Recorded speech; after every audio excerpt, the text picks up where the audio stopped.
Egito, uma terra de tesouros escondidos, segredos enterrados e mistérios seculares a serem desvendados. O reinado de sua última rainha, Cleópatra, trouxe caos e desastre. Ela presenciou o fim de 3.000 anos de civilização, mas sua história tornou-se um mito. E quase todos os vestígios de sua existência se perderam ou foram destruídos. Os especialistas modernos conseguirão reconstituir a verdadeira história da última faraó do Egito, Cleópatra. Egito revelado. Cleópatra. A maioria das pessoas já ouviu falar de Cleópatra. Ela é lembrada como uma grande sedutora pela importância dos homens que seduziu. A verdadeira história da última rainha do Egito foi obscurecida por intrigas e escândalos. A vida de Cleópatra é um mistério. Mas ela foi uma rainha mágica. Sua beleza conquistou o coração dos 2 homens mais poderosos da Terra. Ela estava no comando quando a grande civilização do Egito Antigo finalmente sucumbiu. E a versão da história de Cleópatra que chegou até nós foi escrita pelos homens que a derrotaram, os romanos. Os romanos deturparam a história de Cleópatra, fazendo dela uma prostituta lasciva, uma sedutora inconsequente que entrava e saía da cama de qualquer romano que a desejasse. Mas a verdade está longe disso. Ela foi uma mulher que chegou ao poder aos 18 anos e evitou a dominação dos romanos por quase 20 anos. Quanto mais os historiadores sabem sobre Cleópatra, mais ela parece ter sido uma mulher extraordinária para seu tempo, que não fazia distinção entre a vida pessoal e a política.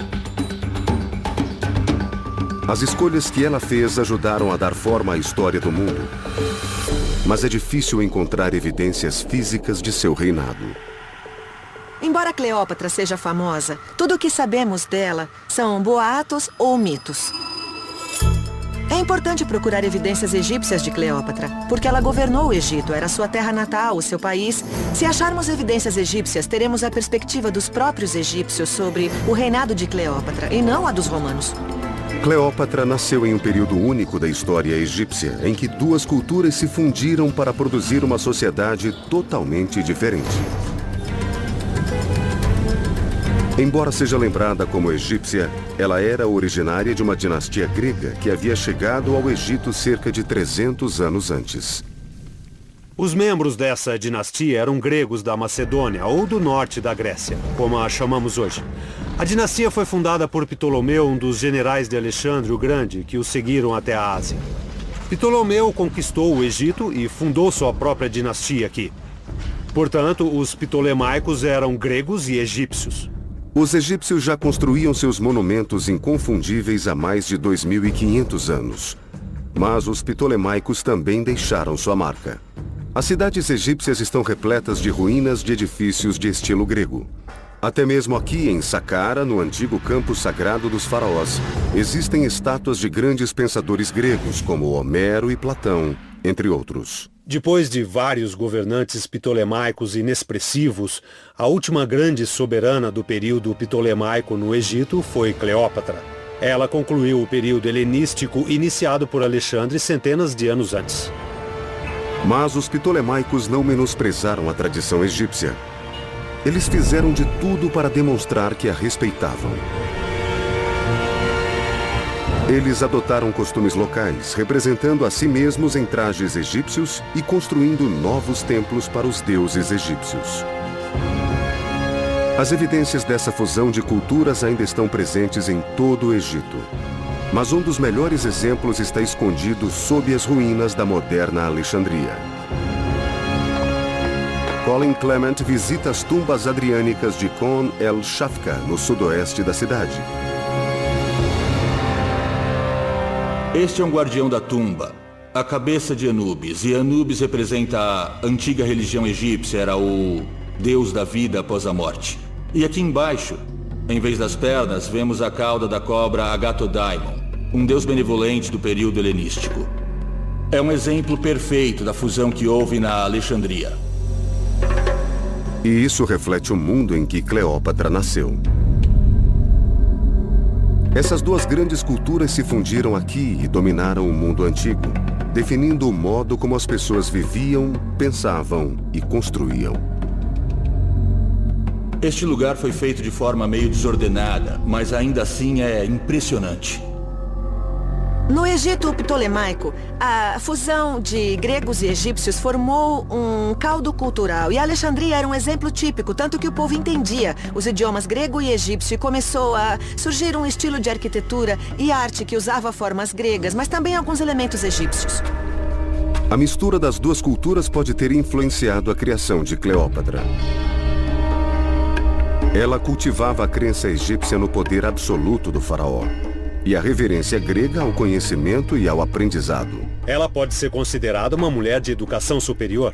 Sem dúvida, era uma mulher culta, com grande intelecto e talento como poliglota. Especialistas contemporâneos acreditam que a educação de Cleópatra a preparou para a vitória sobre outros povos. Ela foi ensinada a falar 9 ou 10 idiomas.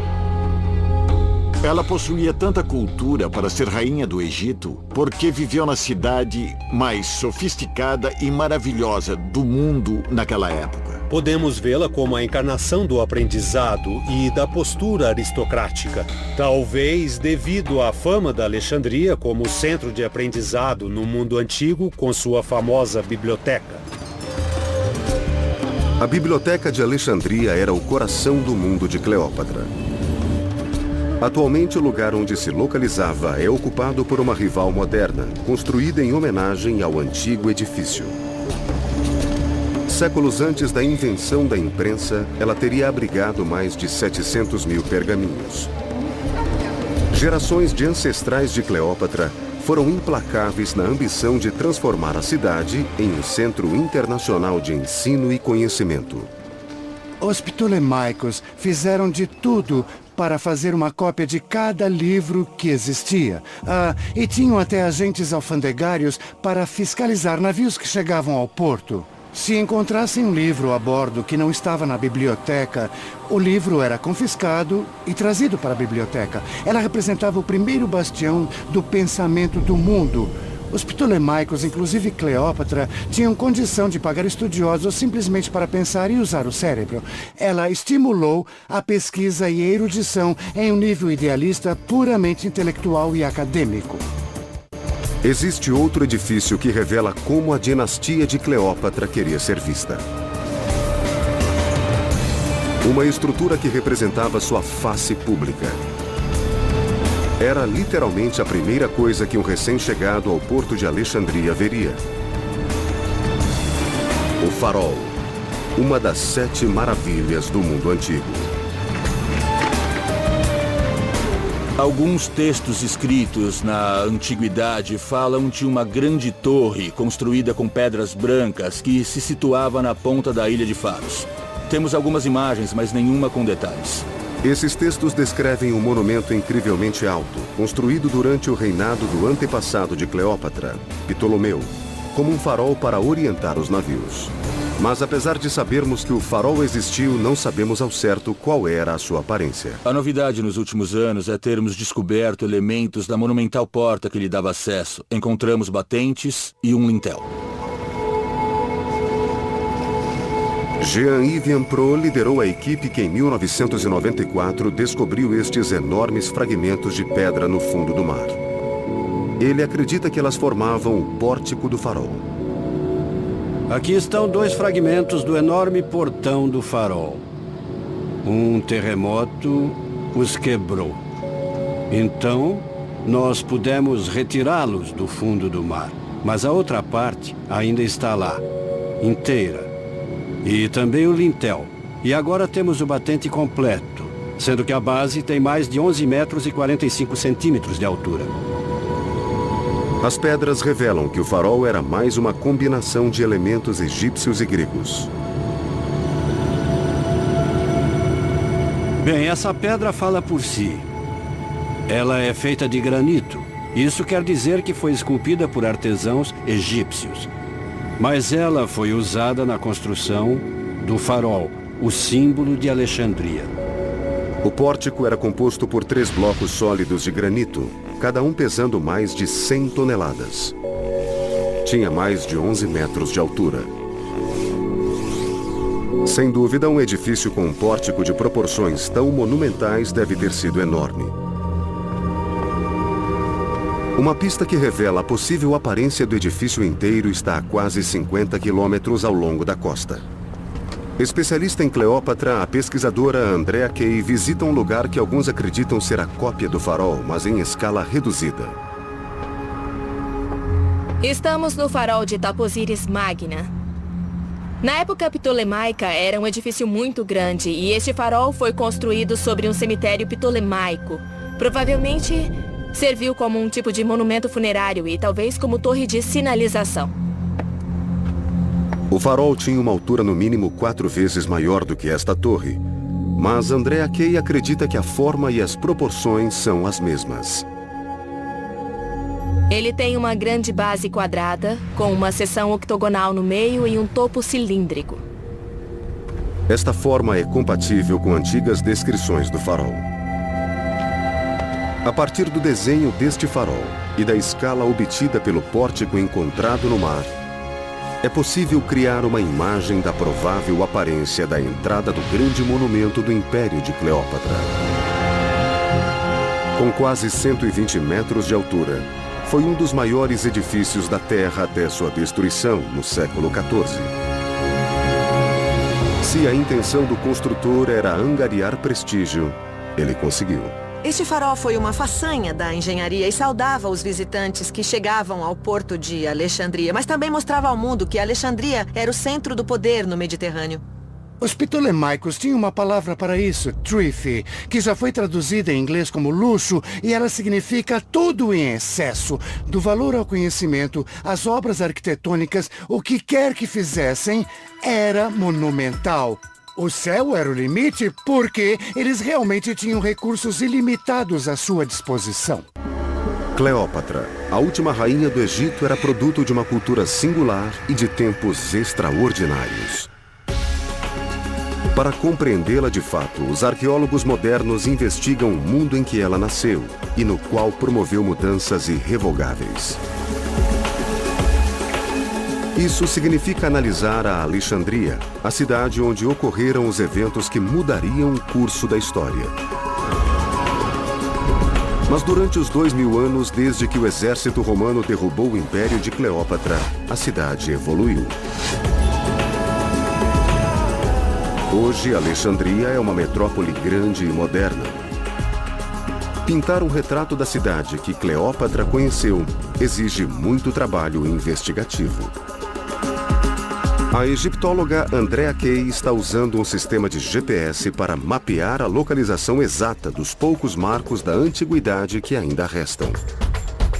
Estamos tentando ter uma ideia melhor da disposição da antiga cidade de Alexandria, mapeando-a pelo computador.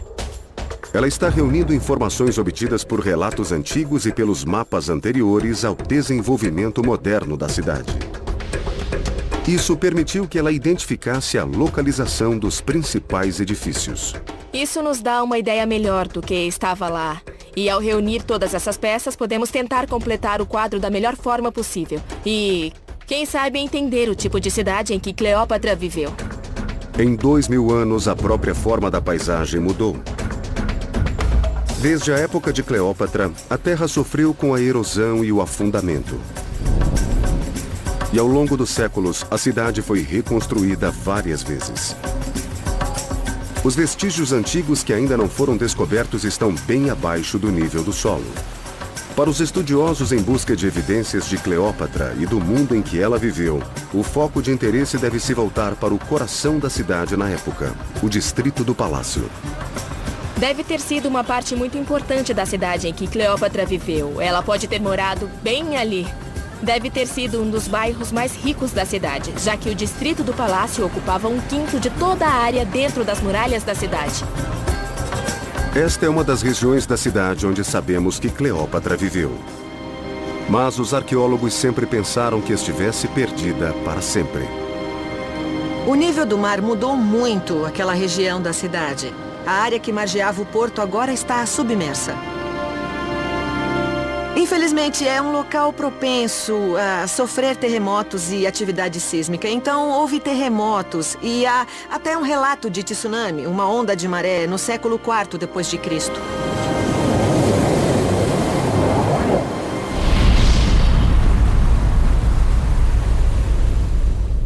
Mas um homem está convencido de que ainda existem pistas a serem descobertas.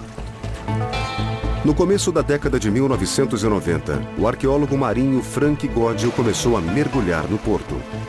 Ele procurava fragmentos, mas encontrou uma cidade submersa. Ele e sua equipe começaram a exibir alguns dos diversos objetos que trouxeram à superfície. Evidências de uma cultura rica e singular. Primeiro, mergulhamos para ver se podíamos salvar alguma coisa. Ora, mas só vimos sedimentos e mais nada. Tudo estava enterrado sob sedimentos no fundo.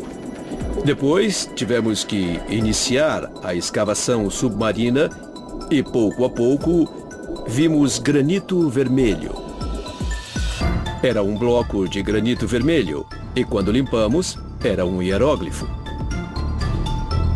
Este foi o primeiro artefato encontrado no grande porto de Alexandria. Encontramos milhares e milhares de objetos, esculturas lindas. Era como uma visão do passado, uma visão de tudo o que estava aqui no passado. Havia ruínas de edifícios e também estátuas em homenagem a vários deuses e faraós. Cada objeto formava uma imagem mais nítida da antiga Alexandria. E finalmente a grande descoberta. Um achado que poderiam ligar diretamente a Cleópatra. Encontramos alguns artefatos ligados a ela. E um deles representava o pai de Cleópatra. Ela teria encomendado a estátua ou presenciado sua construção. Outro busto mostra uma conexão ainda mais pessoal. Achamos também uma linda cabeça de granito negro, que foi identificada como Cesário, o filho de Cleópatra e Júlio César.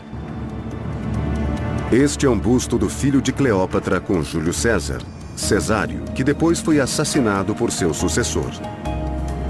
Acredita-se que ele se situava ao lado da estátua da própria Cleópatra. Ele identifica o local do porto onde foi encontrado como a localização do palácio de Ptolomeu. Juntos, os achados das escavações submarinas fornecem uma ligação palpável com uma época que se tornou lendária. Eles nos colocam face a face com a cidade da verdadeira Cleópatra. Cleópatra não sabia que seria a última dos Ptolemaicos, a dinastia que governou o Egito por 300 anos. Ela foi criada ciente da superioridade de sua família, de sua grandeza, de seu direito de governar. Ela assumiu o trono com 18 anos de idade. Como aquela riqueza infinita e aquele poder afetava a todos? Ela poderia ser a força dominante, a grande soberana de uma nação que se estendia da Alexandria até chegar a Roma. Mas assim que subiu ao trono, ela enfrentou uma crise que já vinha crescendo há muito tempo.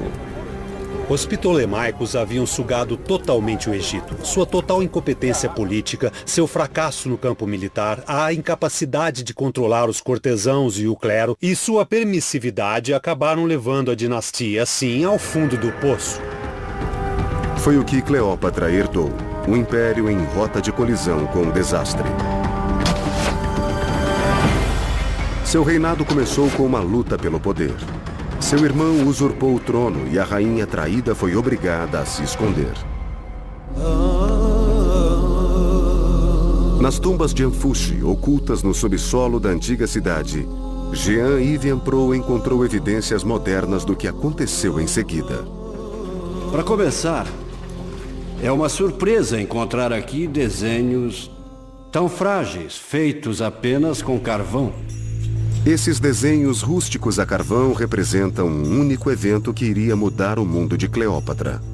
Pressentindo uma oportunidade de ganhar terreno em um Egito enfraquecido, Roma enviou uma frota de navios para Alexandria, e seu líder era Júlio César. As tropas e a tripulação desta frota fugiram da batalha e se esconderam neste tipo de abrigo. Este grafite de 2000 anos de idade registra um dos encontros mais famosos da história antiga. A chegada de César e sua intervenção a favor de Cleópatra permitiram que ela recuperasse o trono. Ele ficou encantado por ela, e assim que retiraram seu irmão mais novo do trono, eles começaram um romance. Para Cleópatra, a chegada dos romanos não significou uma cessão de poder, mas uma oportunidade de reaver o trono do Egito. O encontro do casal costuma ser retratado como um momento de sedução, mas tinha um vasto significado político.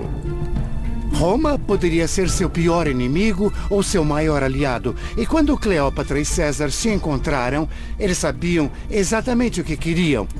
Eles queriam dominar o mundo e perceberam que juntos conseguiriam realizar esse sonho em vez de se tornar inimigos e terem que lutar um contra o outro. Nesta versão dos eventos, Cleópatra não foi a amante de César, mas sua aliada. Ela não estava se rendendo, mas forjando uma aliança. Eles tiveram um filho e, embora ele herdasse o nome do pai, Cesário, Cleópatra se esforçou muito para mostrar a César que desta forma conquistara o sangue de um verdadeiro faraó. Bob Bianchi está analisando as evidências deste fato 800 quilômetros ao sul de Alexandria, nos muros do Templo de Dandara. As evidências egípcias não nos dão um retrato pessoal da rainha. Não existem hieróglifos afirmando como ela interagia com César. As evidências egípcias só mostram como ela era representada como monarca. O Templo de Dandara representa Cleópatra no auge do poder. Essa deve ser a grande imagem de Cleópatra no Egito e em todo o mundo. Cleópatra como mãe de Cesário, que ela considerava seu herdeiro legítimo. Essas figuras de mais de 6 metros transmitem uma mensagem. Embora seu pai fosse romano, Cesário era egípcio. E, acima de tudo, herdeiro de sua mãe. Cleópatra usava César para promover sua carreira e reforçar a posição de seu filho. Ela usou a religião para se fortalecer, apropriando-se de um dos mais importantes festivais egípcios. Ela se representava como a deusa Hathor, e César como o deus falcão Horus. Essas representações mostram os dois unidos em uma cerimônia que aconteceu em uma faixa de 145 quilômetros ao longo do Nilo. Tudo girava ao redor da procissão dos barcos sagrados que aportavam aqui em Dandara. O barco de Dandara transportava as deusas mulheres. O barco de Idifu levava o homem-deus, Horus. O barco dos homens partia de Dandara em direção ao templo de Idifu. Os dois templos eram um espelho um do outro, eram praticamente ligados. Andrea Kay explora o templo de Idifu. Sua construção só foi concluída durante o reinado de Cleópatra.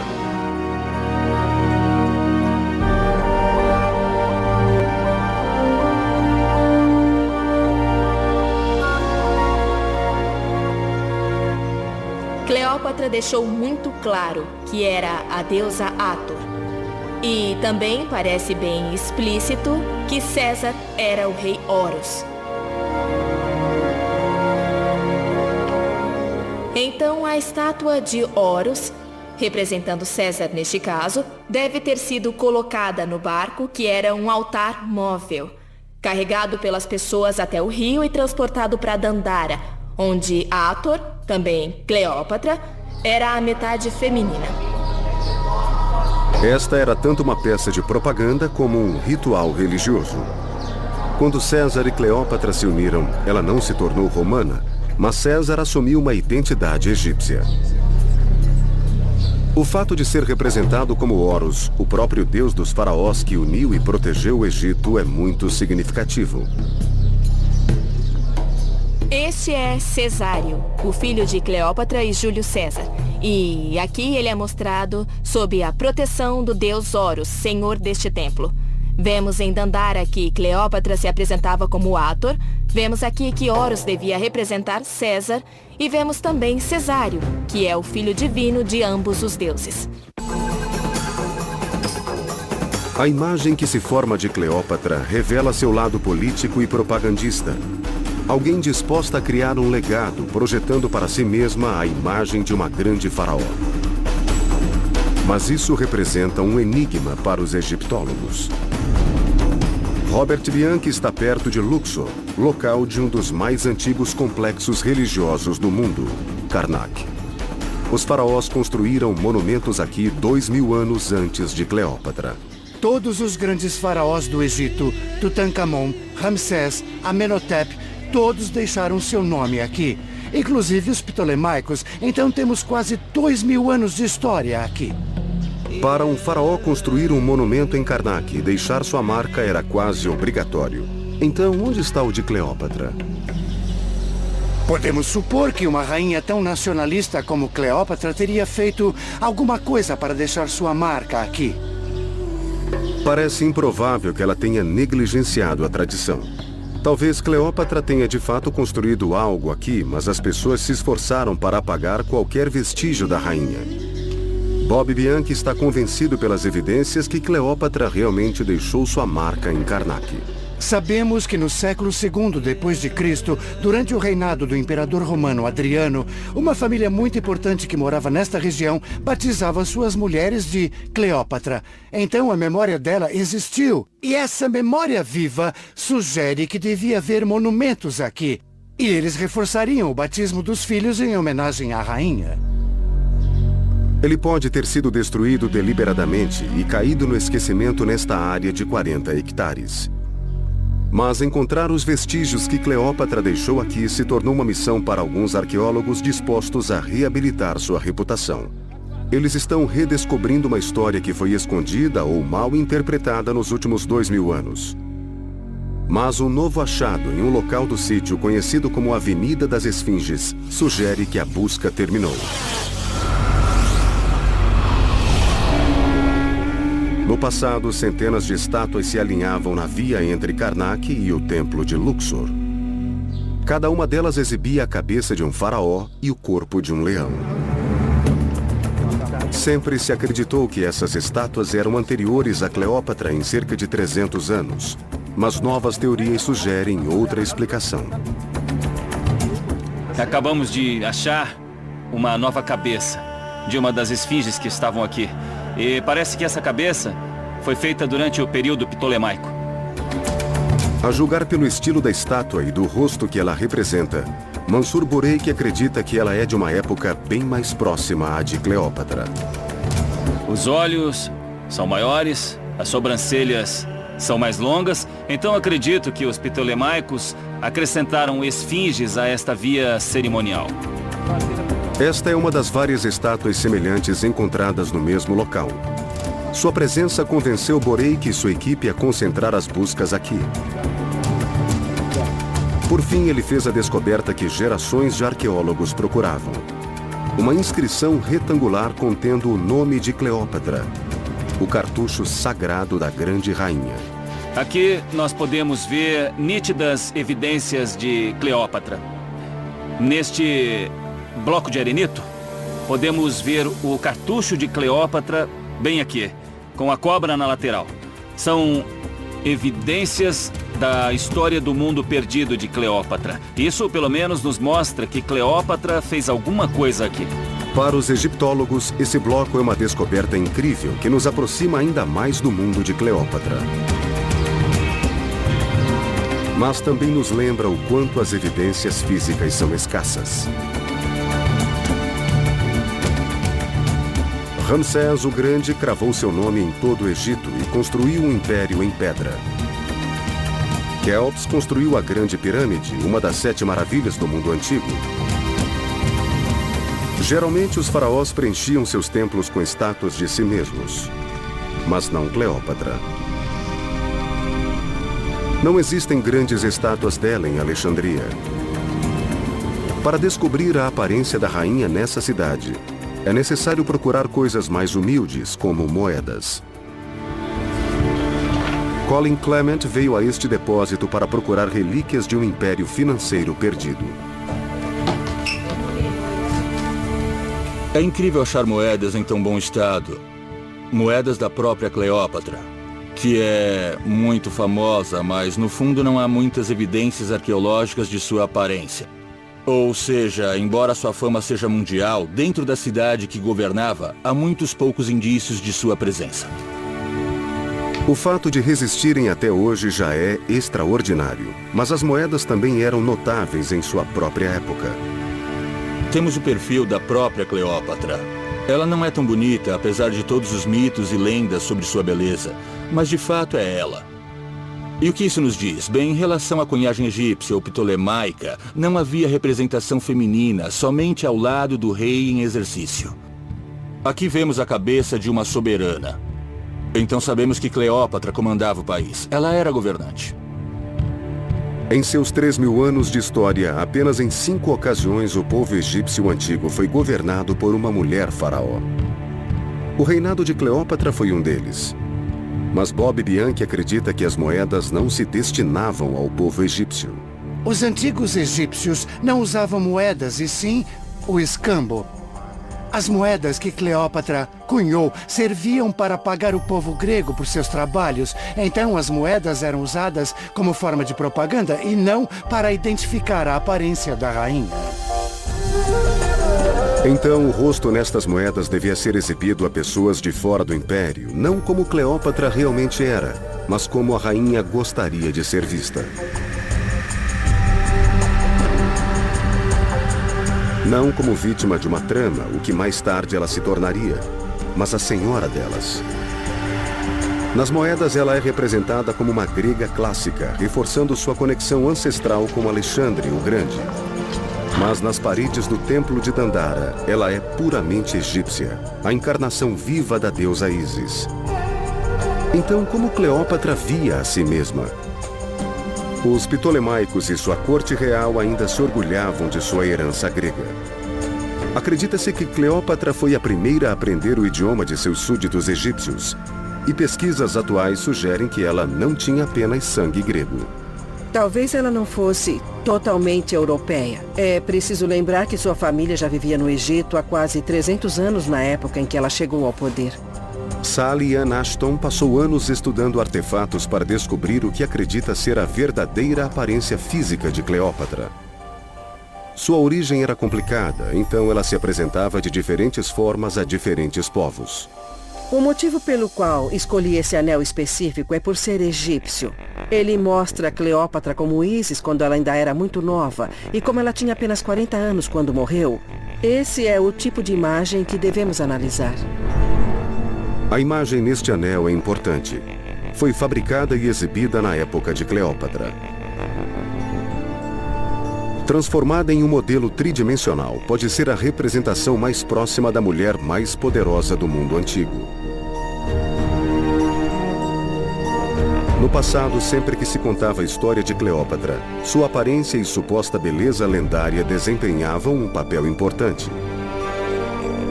Mas é evidente que esta é apenas uma caricatura. Esta é a mulher que conheceu Júlio César, um conquistador. Um ditador com quem forjou uma aliança. Júlio César e Cleópatra sabiam muito bem o que queriam. Eles eram iguais mental e politicamente. Eram tão cúmplices quanto poderiam ser. A aliança entre César e Cleópatra durou 4 anos. E trouxe tantas vantagens à rainha que causou inveja e preocupação em Roma. Os senadores ficaram muito incomodados com o relacionamento de César com Cleópatra. E talvez esse tenha sido o motivo para decidirem assassiná-lo. Seja qual tenha sido o motivo, os assassinos que tiraram a vida de César em 44 a.C. também encerraram uma era de estabilidade no Egito. E quer tenha sentido a perda do nível pessoal ou político, Cleópatra teria dedicado um grande monumento a César no centro de Alexandria. Hoje, o local onde ficava a estátua é ocupado por edifícios modernos. Escavações recentes descobriram evidências de uma construção em estilo romano, o Caesarium. Estamos olhando para uma estátua do imperador romano Séptimio Severo, que encontramos ao escavar o sítio de Caesarium. A construção começou na época de Cleópatra, mas acabou se tornando um local dedicado ao culto do imperador, ao culto do romano César. O templo resistiu após a morte de Cleópatra. Quando os romanos finalmente se instalaram no Egito e seus imperadores passaram a ser adorados como deuses, o Caesareum se tornou um templo de culto.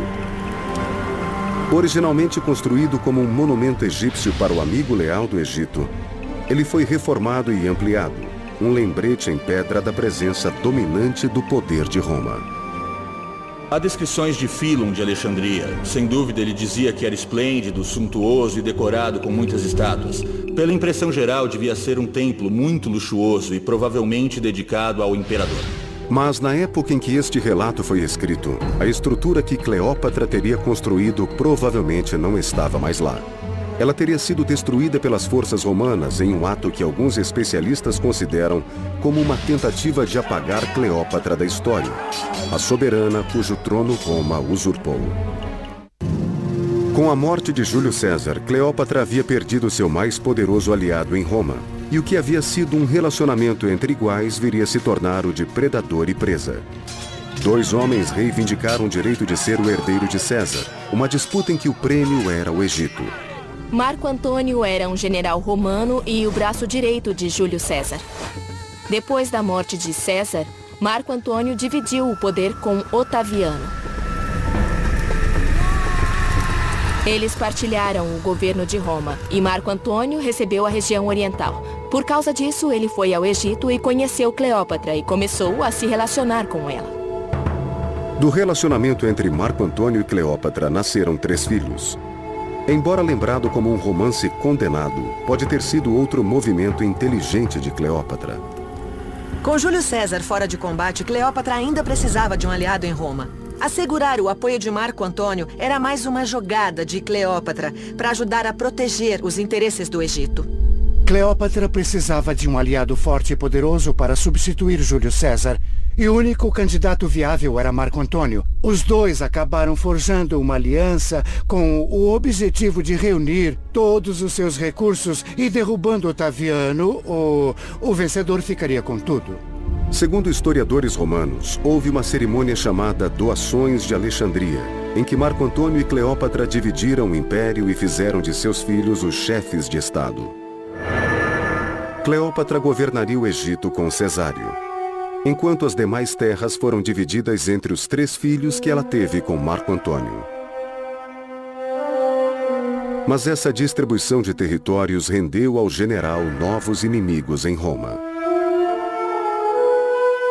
O que mais enfureceu o orgulho dos romanos é que Marco Antônio não tinha direito de ceder aqueles territórios. Com apoio político e militar, o rival de Marco Antônio, Otaviano, viu uma oportunidade para a vitória.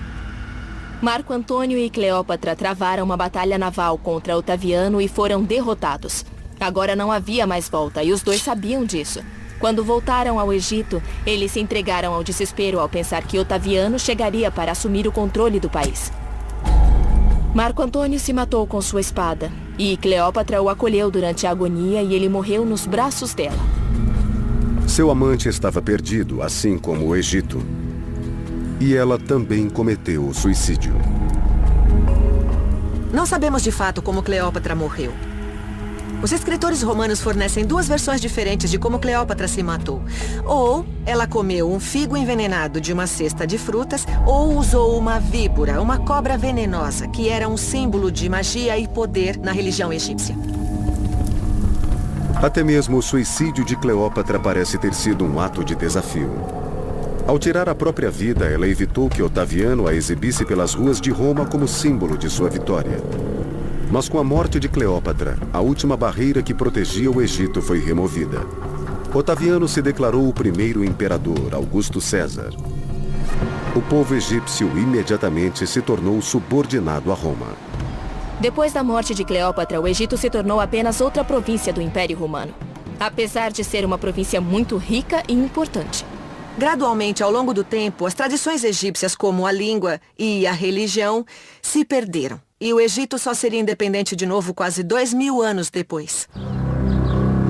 Na Avenida das Esfinges, a escavação de Mansur Boreik descobriu evidências do período romano, demonstrando o que Cleópatra tentou evitar durante todo o seu reinado. O Egito se tornou a galinha dos ovos de ouro. Eles começaram a governar pela força e a cobrar impostos compulsórios dos egípcios. Assim, o exército entrou em cena. Os soldados mandavam no país. Com a chegada dos romanos, as estruturas religiosas tiveram de dar lugar a instalações industriais. E o achado de Boreik sugere que eles tentaram ativamente apagar Cleópatra e os ptolemaicos da história. Temos aqui evidências sólidas do que aconteceu depois que Cleópatra foi derrotada em 31 a.C. Os romanos transformaram parte da Avenida das Esfinges em uma área industrial. Eles começaram a construir oficinas aqui. Mas, além disso, também destruíram algumas das estruturas construídas pelos ptolemaicos para usar estes blocos em suas construções. Nós podemos ver os vestígios dessas estruturas. Ao olhar para isto aqui, ou isto aqui, podemos ver os traços do período ptolemaico. Mas os edifícios da era de Cleópatra não foram os únicos a vir abaixo. Os romanos também tentaram suprimir a religião egípcia que Cleópatra tentou proteger por tanto tempo. Bob Bianchi encontrou evidências disso no Templo de Luxor. A religião egípcia precisa ser praticada conforme a arquitetura, e podemos dizer que a função de um edifício acompanha a forma do edifício. Então, num complexo egípcio como este, o longo eixo vertical tem tudo a ver com a religião que praticavam. Isso se aplica especialmente ao festival de Opet, a cerimônia que havia sido anteriormente associada a Cleópatra e Júlio César. Ela se baseava na procissão de barcos sagrados que passava pelo templo. Para impor suas próprias crenças, os romanos obrigaram os egípcios a construir um muro para bloquear esta via sagrada. Para obrigar a população do Egito a adorar os imperadores romanos, esta via crucial, tão importante para o festival de Opet, foi bloqueada. O muro foi fechado e as paredes foram pintadas com cenas do culto aos imperadores romanos. Eles alteraram o funcionamento do templo e proibiram o barco de fazer sua jornada tradicional. E interpretamos isso como uma forma de estrangular as tradições religiosas do Egito. A derrota e a morte de Cleópatra abriram a porta para que Roma ocupasse totalmente o Egito. Mas será que isso pode ser visto como uma derrota pessoal da rainha? Muitos historiadores argumentam que sem ela, a dominação romana teria ocorrido bem antes. A prova de que ela frustrou os romanos reside no fato de que eles tentaram obscurecer e até apagar seu nome. À parte da visão romana sobre a rainha, as evidências pintam um retrato de uma mulher singular. Ela governou uma das maiores cidades da antiguidade e deixou sua marca em templos belíssimos. Durante 2 décadas, ela protegeu seu país da primeira superpotência do mundo. Ela não poderia ficar simplesmente à margem da história. A história de Cleópatra é o crepúsculo da civilização egípcia como a conhecemos.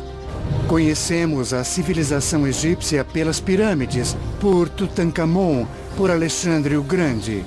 E com a morte dela, a civilização faraônica pereceu, porque o próximo governante Augusto era um soberano ausente.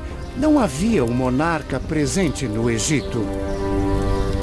Ela foi a última página, o último capítulo escrito da antiga glória do Egito.